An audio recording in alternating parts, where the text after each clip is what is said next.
जन्म जन्मों के वो विद्वान होते हैं, तो भी उन्हीं को अंगड़ाई आती है भक्ति की, घर त्याग देते हैं, लेकिन आगे साधना ना होने से वो अपनी बैटरी डिस्चार्ज कर जाते हैं ऐसे सिद्धि दिखाकर।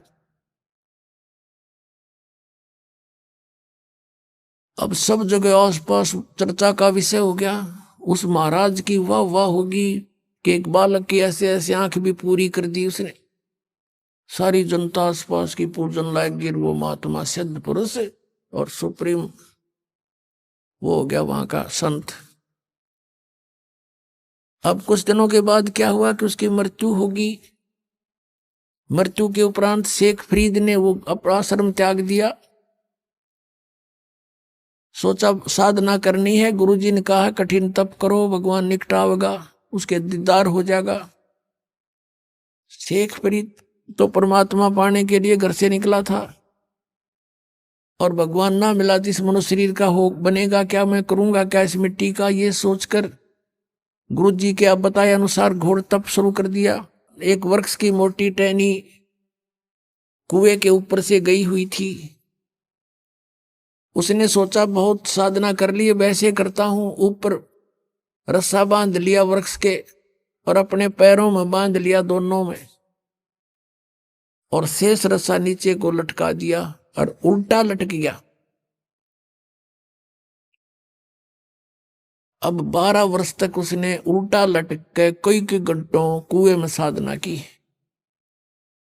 और 12 वर्ष के अंदर 50 किलो अन्न खाया था शेख फरीद ने। 50 किलो 12 वर्ष में। एक वर्ष में 360 दिन होते हैं,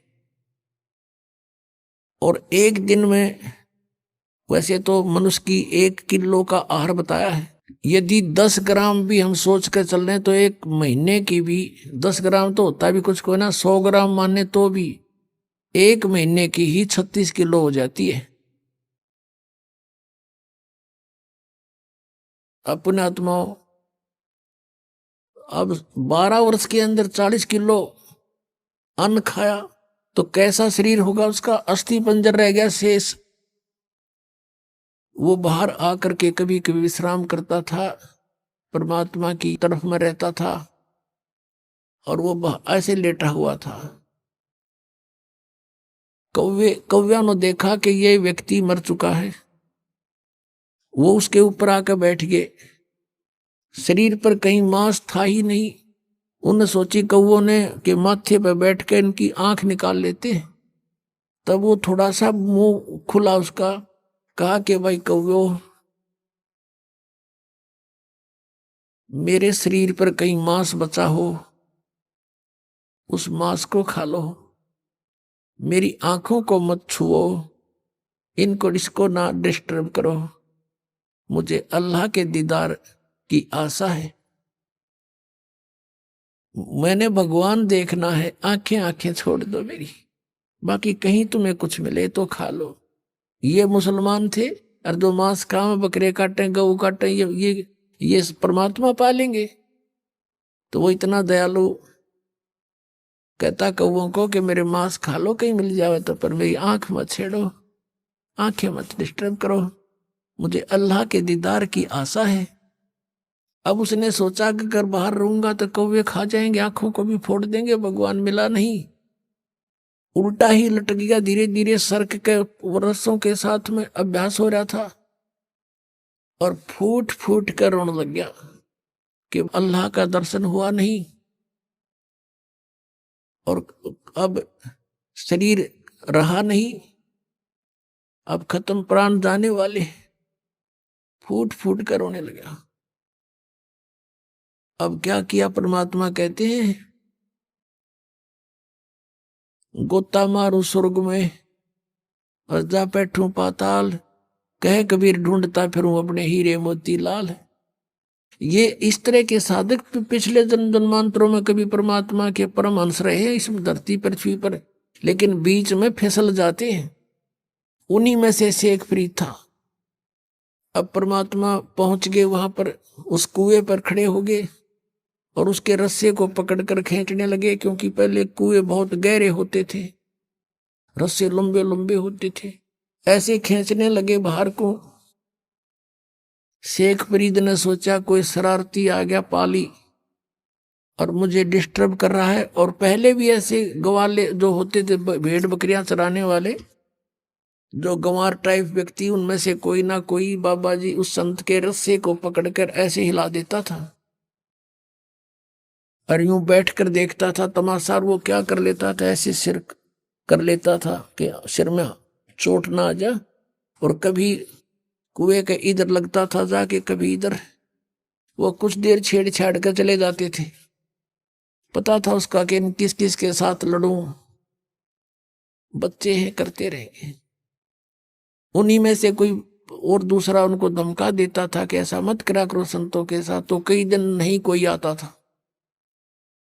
अब शेख फरीद ने सोचा कि पहले तो ऐसे हिला लूका छोड़ जाते थे, आज यूं ऐसा निकम्मा टिकल मिल गया कि इसने बाहर निकाल लिया मैं।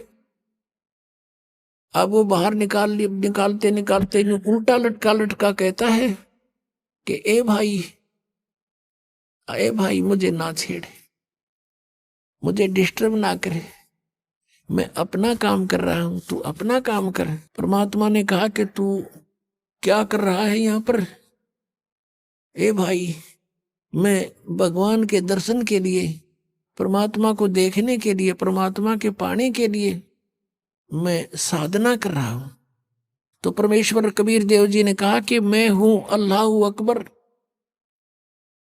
अब ये बात सुनकर शेख फरीद के माथे पे चोड़ी पड़ी, कहने लगे भाई मजाक ना करे, आप अल्लाह नहीं हो सकते, क्योंकि अल्लाह तो निराकार है, वो तो बेचून है, अल्लाह दिखाई थोड़ी देता है।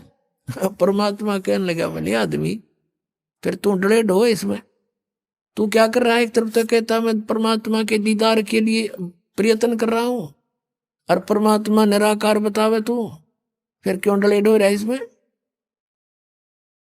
क्या क्या फायदा तेरा इसमें ये साधना करने का, जब वो निराकार है? क्या देखेगा उसका दीदार, क्या करेगा?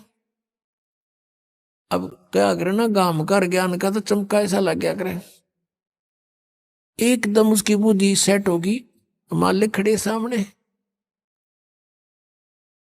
उसको ये समझ में आ गई शेख फरीद के कि भाई अगर ये परमात्मा तो नहीं हो सकता, लेकिन परमात्मा का बाखबर जरूर है, यानी तत्वदर्शी संत अवश्य है। उसने चरण पकड़ दिए जो के नो, उल्टा लटके लटके पैर पकड़ दिए कि महाराज मुझे भगवान का ज्ञान बता दे, मुझे अल्लाह की आवश्यकता है, अल्लाह के दर्शन करूंगा। परमात्मा ने कहा तुम फिर वही बात कर, अल्लाह के दर्शन करूंगा, तुम्हारा अल्लाह बेचून निराकार, बताओ तुम दर्शन क्या खाक करेगा तू? अगर दर्शन करेगा तो अल्लाह साकार हुआ। अब वो कहता हाँ बिल्कुल ठीक है, नहीं तो दीदार सब दाना नहीं चाहिए तुम्हारे मुख पर। तो वो कहने लगा जैसा भी है मुझे रास्ता बता दो, मैं भटक चुका हूं, मेरा अंत आने वाला है और परमात्मा मुझे मिला नहीं। अब परमात्मा ने क्या कहा कि बच्चा,